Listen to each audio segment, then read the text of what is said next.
The tool of religion. Now, in my opinion, religion is the most powerful tool that has ever been invented by man. And just like any other tool, a tool can be used for destructive things and also constructive things. But what we're going to talk about in this video is some of the destructive ways that this tool has been used, and more specifically, provide examples in West Africa. And so what we're going to be doing is reading from this book here by Dr. Eugene Mendoza. This is West Africa, an introduction to its history, civilization, and contemporary situation.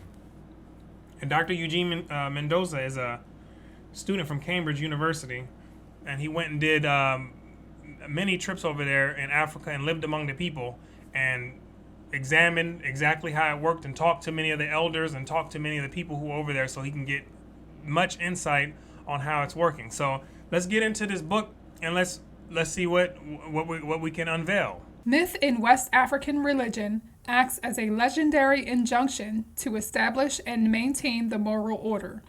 Basically, it acts as a way to create boundaries around how people act and behave. That's the way it can be used. And you can see this also when you go into the biblical narrative. The first 5 books are creating the boundaries around how the priests of that society want the adherents to behave, right? And it's very clear when you look through and read it. And so he's saying that these myths are used as a way to establish morals. Rather than life adjusting to myth, it is often the other way around. Myth makers and storytellers continually adapt myth to political and material realities in life, bringing the legends into balance with such lived experience. The myth is adapting to life, so they're adjusting it. And I think this is pretty good on a good way to approach myths as it adjusts in life, because things change. The societies change, the social norms change. Many of these things change, and if you can change the myths to reflect that, I think that makes sense. Versus having a myth it's just stuck the way it is, and it can't be changed because the times change. And we see that in a lot of the other religions today, where the books are written how they're written with certain things in there that are outdated. And the churches and some of the religious organizations, they'll adapt their interpretations of their doctrine. But the thing is, they won't be honest about what the thing really is, what the text really are. Right? And that's just the point of contention there. They won't be honest about it, but they will make adjustments. You'll see it today. Some things that don't align with certain things that are in the text, but they'll make exceptions for within the organization. Because if you don't, religions will die out. Right? They have their births and their deaths, and they have to keep adapting and meeting the demands of the current people, or else they die out, like many other religions have died out in the past, and many more in the future. Right? So I think this is important to get that context in the West African narrative, that they adjust and adapt their myths to match their lives. Okay? So that's understandable. And now that we've gotten that out of the way, it's getting ready to get spicy. City-states did arise, but through control by royals of 3 forces: imagined realities or religion. One way that people are able to control is through imagined reality or religion. This is what we have to understand. Imagined realities or religion. Let's turn the key one more time. City-states did arise, but through control by royals of 3 forces: imagined realities or religion. And that's why you have 1,000 different religions out here, because it's coming from 1,000 different people's own, or thousands of people's own different imagination. So obviously people imagine different things. The means of destruction or the military, and trade or commerce. As they did in Eurasia, state-supported priests developed cosmologies and rites to bolster the power of rulers in the eyes of the people. Well, now who did the developing of the imagined realities or the religion? It's the people who are the priests that are sponsored. That's who's creating it. These are not regular people. These are people who have insight. And they're specialized in creating stories and myths to reflect whatever they, in this case, to provide power to the ruling authorities. So they can construct the cosmology and remodel it in a way to allow power to be given to the ruling class. These ideational forms became part of the structure of domination. Who's the ruling class ruling over? Other people. That's who they're ruling over. And notice when we go through many of these videos that the rulers are going to be the ones who's doing this, because they're in positions where they can make things like this occur. The small person who doesn't have much power, they can have all the imagination they want, but they don't have the ability to put it in practice. Rulers do. That's the big difference.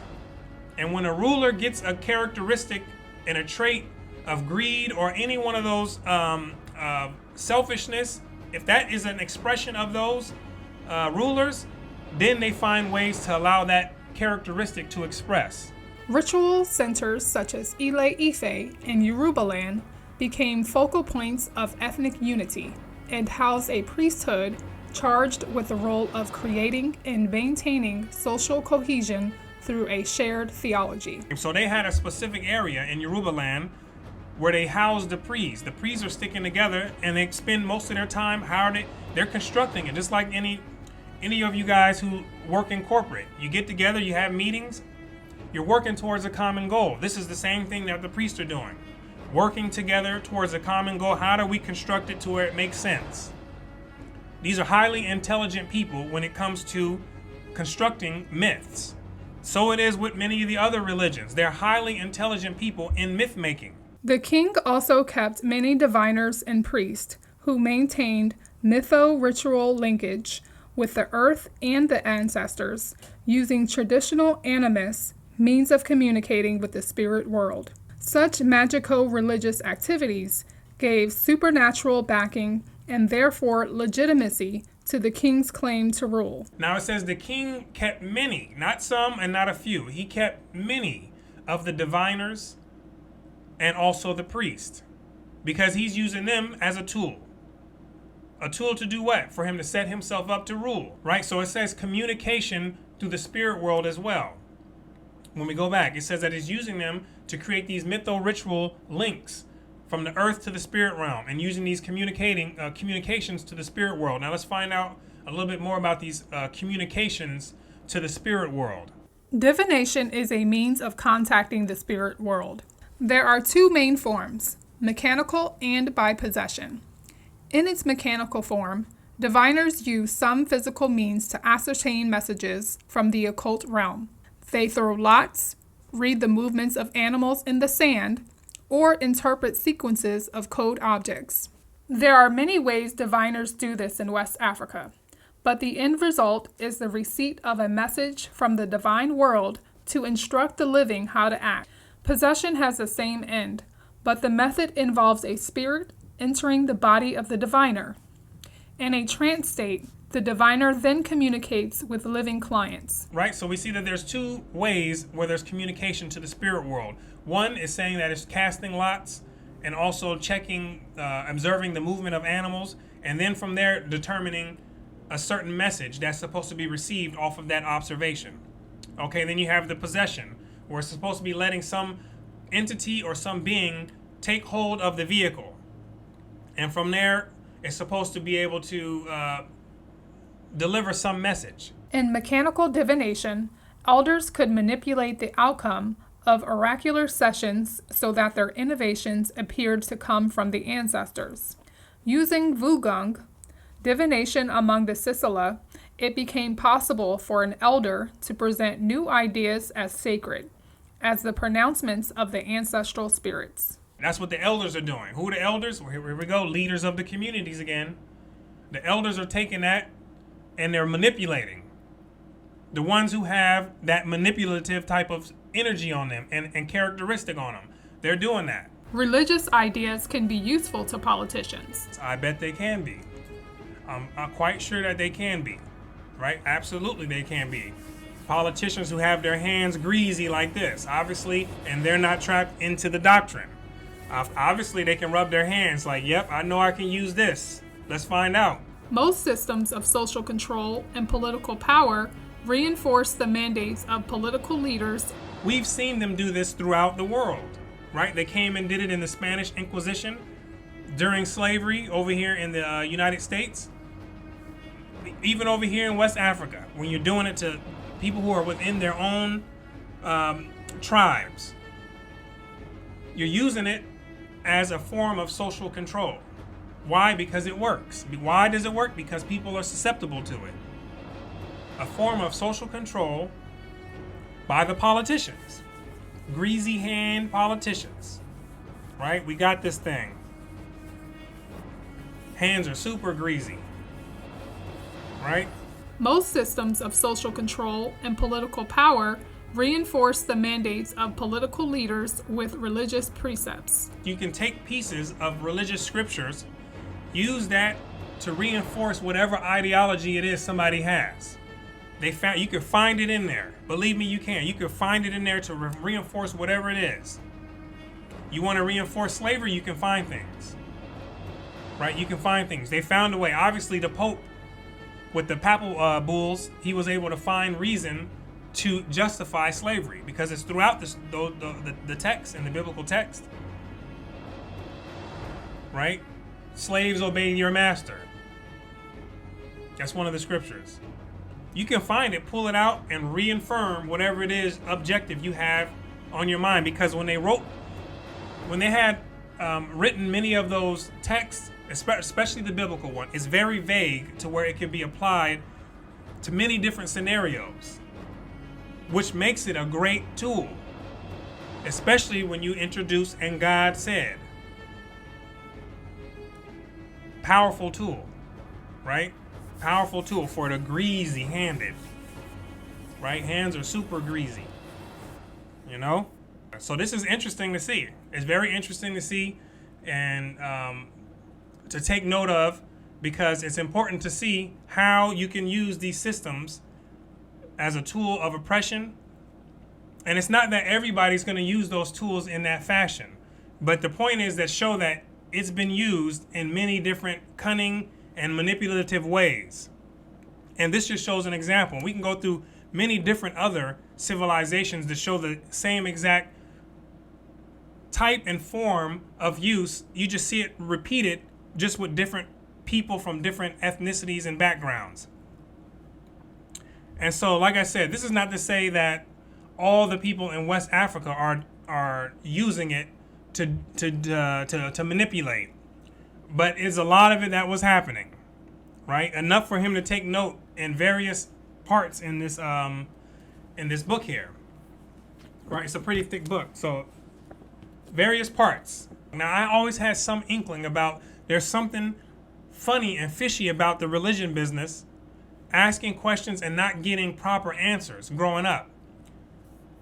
And the thing is, what made me want to even make sure to get all the way out of there is to know that people do use it in these type of ways, right? And the thing is, no one's telling anyone that it is used this type of way. So you're almost walking as a blind person in there, and you're unable to really see how it functions until you're really on the outside of it. And then you can see, like, oh, I remember, I can see this here. Right? It's almost like being in a relationship.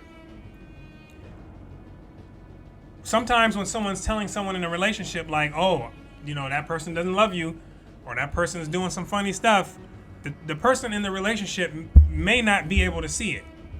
And most of the times they can't see it because they're immersed in the relationship. It's not until that person removes themselves from that situation, then they can see. Everything becomes clear. That's why they say hindsight is 20/20 when you look back at something, right? And that's what I recognize too, dealing with the topic of religion. So, it was a struggle to get out of this thing, and that's why I can say that it's the most powerful invention that man has ever made, because it's so hard to escape. So hard to escape. So I make these videos to help people who are on that path, because everybody doesn't want to be subjugated, right? Everyone doesn't want to be subjugated and walking around like a blind person. Some people want to climb themselves out. right? And I think that these videos will be helpful for people to ask questions, because you're going to have to question yourself out of it. If it's someone who's stuck in there, you have to question yourself out to get out. You have to ask a lot of questions and search for the answers, and then be sincere. And a lot of the answers that come may be totally different from what you expect, right? And that's just part of the process, right? Because if you knew the answer, then you wouldn't be asking for it. So sometimes the answer is way in a different direction, right? And that's what I had come to learn, right? And so my name is Brooklyn St. Michael, and I make these videos to give out keys that you can take and you can unlock doors for yourself, right? You have to walk yourself into the free world, because nobody can do it for you. I can give out all the information. Nobody can walk anybody into the free world. Everyone has to walk into them by themselves. So to give out the keys to help people get into the free world, and then some who get into the free world join the Poise community, right? A non-racialized community where we focus on the mind, on our morals, and developing a community of people who are aligned in the same goals and objectives, and instilling values and morals and a worldview in the offspring of that we have, so they can have the best chance of making it in society. Because I can promise you that's what people who are in the free world, whether they're good or evil, however you want to call it, that's what they're doing. So I want to thank you for watching the video, and I'll see you on the next one.